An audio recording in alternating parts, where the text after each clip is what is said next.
I'm Anthony Wright, and I am your co-host on the Living Conversation with my co-host Adam Dietz. and Adam. Before the break, we were talking about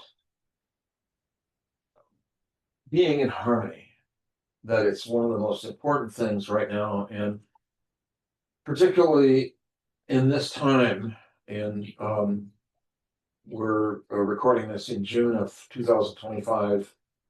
There's a lot of disharmony, and I think one of the things that at least my intention, and I think maybe yours also, is to assist our viewers, our listeners, to maybe attend to what's going on in the world with an understanding from a basis of harmony. Would you say that's true? Absolutely. There's so much we can't control, but As humans, yes. in this life, in this world. So Confucian philosophy is so practical, so simple. What can you control? Right. Not only what can you control, but you are actually destined by all of time and space to be here, to be a nexus of harmony. Only you can do it in your life. Dr. Wu would talk about heaven's destiny, Heaven's destiny. and I've never forgotten about that. So continue, please. Yeah. The Big Bang created all things. The Big Bang created you. The Big Bang created you in this exact unique way. Only you are like that. Only you are this confluence of molecules, senses, energies. Not only that, for all of time has come into you, and all of space has come into you. Yeah. So this is humanity. This is why humanity is so important. Confucian philosophy, the number one virtue is humanity. So this character for humanity is one side a radical that means people, and the other side just two people.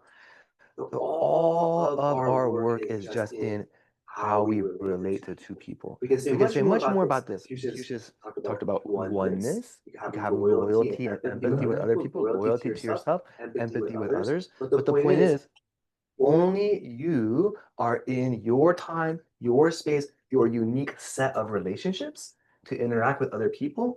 And when you follow propriety, social rules, social norms, and you attempt to harmonize your relationships, you are doing the work of all of time and space.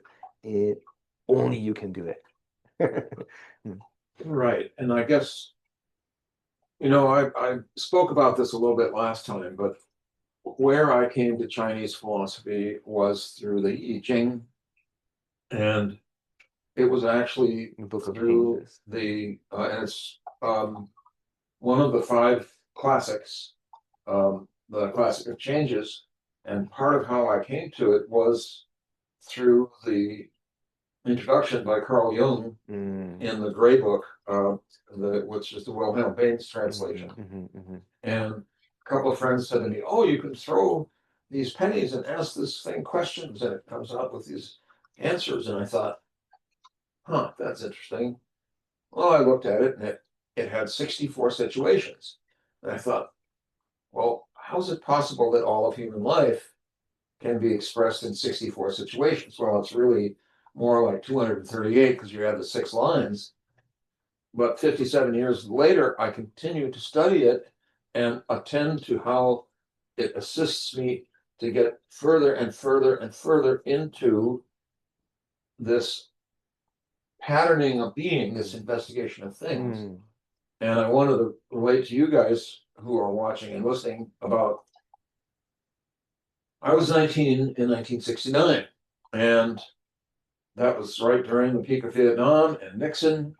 And I was just fed up with all of the bullpucky that was coming through.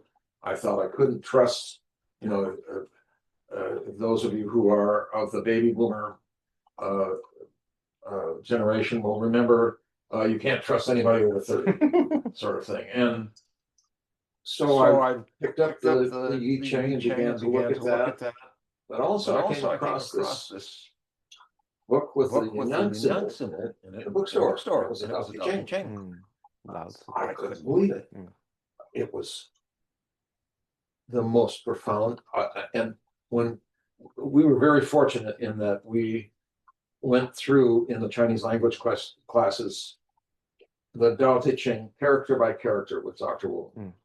And it was a shock to me, and not really, but to realize how deeply that book had influenced my life all through the life. And it's about going and return. Nothing has more power than nature, but it doesn't try to press its way on anybody, you know.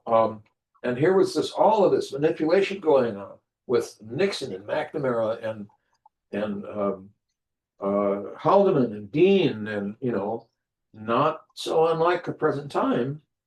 And so I found great refuge in that, and it has really served me. And um, for those of you who would want a copy of I can point you to a copy of the text that I read. It was a translation by Archie Baum, who was a Chinese philosophy scholar out of the University of Arizona. And it's a little bit more Western oriented, but for me as a 19-year-old, it was tremendously useful. Are your students finding that same kind of a breakthrough, or do they? I mean, it's kind of like um, offering these young people seeds, like you were seeded by your original philosophy professor. Yeah, both of my professors, Dr. Muller in undergrad and Dr. Wu in graduate school, they actually almost never emphasize politics. Maybe just on a big picture, talk about ecology, talk about just in generalized war, leadership, maybe. Right. Because I feel like they were certain that the most important thing we can do is cultivate ourselves. No matter any situation. It comes back to that. No matter any situation. Doesn't matter if politics are good or bad. The higher level we cultivate ourselves, cultivate our minds, the deeper understanding we have, the more we can do the work of our own life, the most we can harmoniously benefit everything, everyone around us. It's very easy to get exhausted by news, to get exhausted by different situations that are going, and sometimes it's a conscious effort to make us exhausted. Yeah. So I took another class.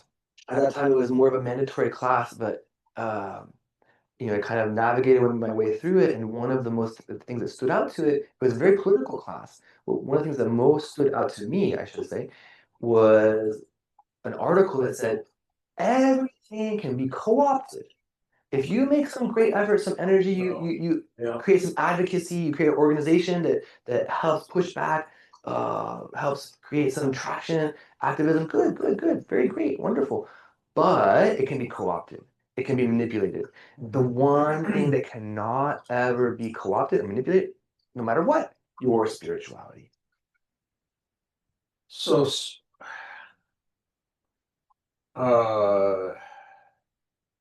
you hear people say, "Well, I'm spiritual but not religious." Can you talk a little bit to that? Well, Dr. Wu once told an excellent story, I thought. I think he had maybe it was some grad student or some friend or a journalist was going into Asia and asking people, well, what religion are you? Oh, And I didn't hear this story. most people, Confucius doesn't want to talk about mystical things. So most people, religion is very private, very personal. Oh, don't want to talk about. So here comes a Westerner. What religion are you? Oh, I don't want to talk about it. Very quiet, private. I'm just gonna laugh it off. Right. So after some time, this interviewer kept pressing, not getting any answers. So finally, he asked someone over multiple times, I know you don't want to talk about it.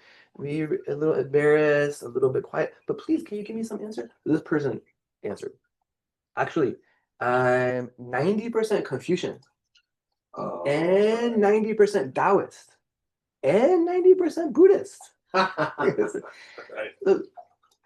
10% also keep to themselves. So in philosophy, you always, like Socrates, always re-examine your beliefs. Or in Chinese philosophy, you cultivate yourself is most important. If you devote yourself 100% to a religion, it could take away part of yourself. you could be susceptible Oh. to some kind of cult thinking. Yeah. And they didn't make the religion exclusive. You can be Confucian and Taoist and Buddhist Right. at the same Right. time. Confucian aspect, relationships with people, very practical, very simple. Lao Tzu, Taoist, merge with the forces of nature, empty your mind, be like water. Yeah. And Yeah. then Buddhist, you have like Zen Buddhism, sudden enlightenment, have some discussion and have some sudden enlightenment Right. or Right. meditation. But this cultivation is something that goes on all the time. And, sometimes I will find that I have fallen out of the zone. And one of the wisest things, my daughter has Down syndrome, and one of the wisest things she ever said to me was, "Oh, silly me," when she makes an error, So when I go, "Oh," and I get caught up in this, that, and I'm, "Oh, silly me, I forgot to cultivate, to continue to cultivate." And Give yourself grace. yeah, and a break. And we need to take a short break. I'm Anthony Wright, and I'm your co-host on The Living Conversation with Adam Dietz. and we're going to take a short break and be right back.